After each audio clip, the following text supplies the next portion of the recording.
Yeah, so speaking of young men, let's talk about Hmm. this show, Adolescence. Adolescence. Let's talk about that. I'm not gonna say anything about my thoughts about it. I'll just let you sort of take over and what you I'd love to hear your thoughts about it. I definitely have some.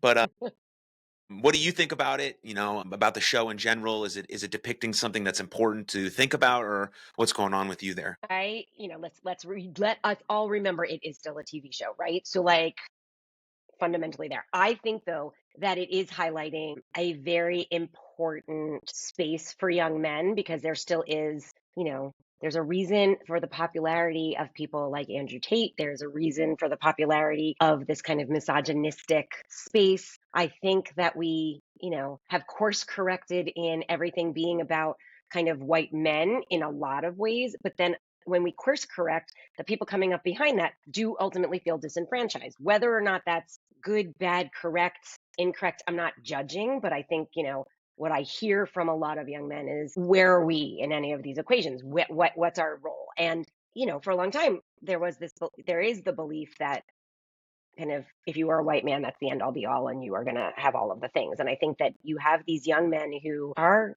lost and are still taught, to tie in with our whole conversation, taught that like emotions are bad and you shouldn't express them and it's weakness. And, if you're an artsy person, like there's something wrong with that. Like you're supposed to be a man and be tough and yada yada. But and I think the show depicts a lot of that in kind of real subtle and very in your face ways. But what I kind of think I appreciated the most about the show is that they highlight that it's not just one system, right? The school system isn't doing great because we're overtaxed and we are missing, and these kids are falling through the cracks that might be struggling. Parents may not have the resources or the knowledge that they might need, the messaging they are getting. What are they doing at night? Who are they following online? What are they, and these are young, a kid in the show, right? He's 13 and probably on platforms that he's not even really supposed to be on at 13 and who knows how long he's been, right? So it's a much larger systemic failure, and it's a TV show that has to highlight how bad it is, right? So like, do I think all boys are in that space? No, but I have heard from a lot of parents and both professionally and personally about their boys very much feeling like, well, where do I fit? And it's not fair. And while I think it's easy to roll our eyes at that, I think we also have to listen because they're suffering and we can't diminish the suffering that is happening on. Um, and so I do think, listen, it's got people talking about what's going on, right? And to me, shows like that can get people talking and make it look and have it be kind of realistic. It's doing its job. Yeah. Would you recommend school like they're putting it in schools in the UK, they want kids to watch it. Would you recommend that happening in the United States, or how do you feel about that? I think the only way to really do that is if you have a very strong ability to have like a curriculum around it. And I know that sounds like weird, but that you need to have the support staff to be able to have those conversations afterwards because who knows what that could trigger. I mean, there's a lot of violence, there's a lot of that kind of stuff. And my fear would be that schools are so taxed already. Do they have the resources to have those conversations in meaningful ways? And I'd Yeah, almost rather parents watch it with their kids than mm, watch it in a school. And like kids maybe to send home like, here's a talking guide to watch this with your kids and have parents watch it with them, because that's really where those conversations matter most. yeah. What do you think? Do you think it should be in school? No, I do not.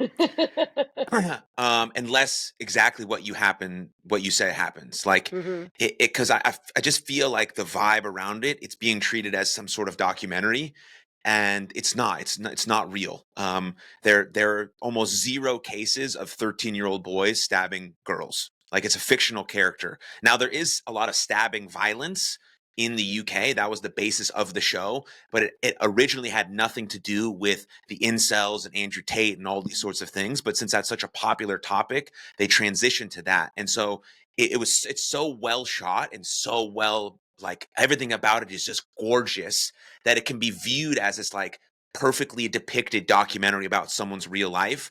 And if you show that to a young person without really telling them like what is actually happening, they're going to think this is some sort of cautionary tale or a real thing, and maybe it's going to help or hurt, but like they're just like in the deep end trying to figure it out themselves, which is where they Hmm. already are about all of these sorts of things. And and also the idea that incels is for a 13-year-old boy is sort of ridiculous. Like no 13-year-old boy is like voluntarily like are Celibate. Right. involuntarily celibate. They're just like 13. Like they're Right. just trying to figure some stuff out. They don't even know like when they're, They don't have a lot wiener. of game. Most They have no 13-year idea. olds don't have a lot of Like game. when their wiener gets hard, they're like, "Oh, do I have to pee, or is this what's happening here?" You know, Right. Right.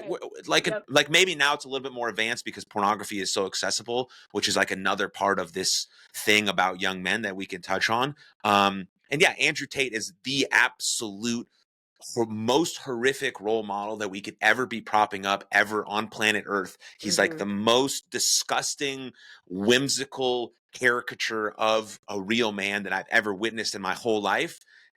But there's things that he does that young men are attracted to, and we have to accept that. He has hot chicks around him. He's good, looks good. He's a fighter. He's got a ton of money. People follow him. He's got hot cars. Like, and so what sort of Mhm. messaging can we apply to get these real better role models out there that are going to give young boys a real vision for their future that's actually graspable? And then like on a societal level, of course, like you noted, like if we tell all men that their masculinity is toxic no matter what they do, then of course they're going to, do these sorts of things that aren't conducive to a flourishing society. But also in regards to the show, like if all men are toxic and we all we do is violent things, then why isn't there like an uptick in extreme violence in our culture? Why isn't a young man walking around punching granny in the face or flipping tires? We're not, because there's this other hypothesis that I think is actually happening. It's called the male sedation hypothesis, Mhm. and young men are being sedated into not going out into society, and that's what's happening via pornography, via the AI girlfriends, being all these sorts of things. Like one of the strongest motivators for men is the wanting to go get laid. Like Yeah. I know that sounds crass, No. but I think like that's just honest. it gets us in the gym. It gets us like to shower, to have personal Mhm. hygiene, to clean up ourselves, to figure out how we can talk to people in real life. And it gets us, the most important part, it gets us to know.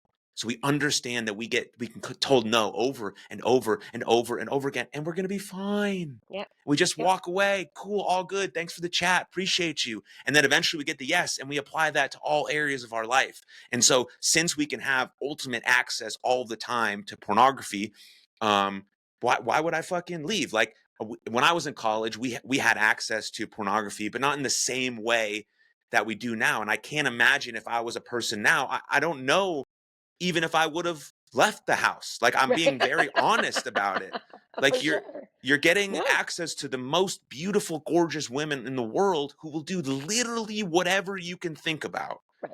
and it's right there. And Yep. so these things they absolutely play a role in the sort of male sedation hypothesis. And so what we need, again, most importantly, is role models, a good vision for Mhm. the future, some societal changes, like an actual uplifting and encouraging of men. I don't think empathy is a zero-sum game, right? Mhm. When civil rights happened, it didn't hurt white people, right? When we gave gay marriage, it didn't hurt heteronormative normal marriage. So when we talk about women doing unbelievably incredible right now, that's a celebration. That's a fantastic achievement. We don't need to throw them in the fucking back seat now. We just need to have empathy for everyone. Sorry for getting so fired up about No, this that thing, but but it's true, but it um I agree with you, and I think the thing to kind of add to that is there's room for all of us, mm-hmm. right? There's room for all of us. Like, Thank you very much for tuning in to that clip. If you enjoyed it, then you'll love the full length episode right here.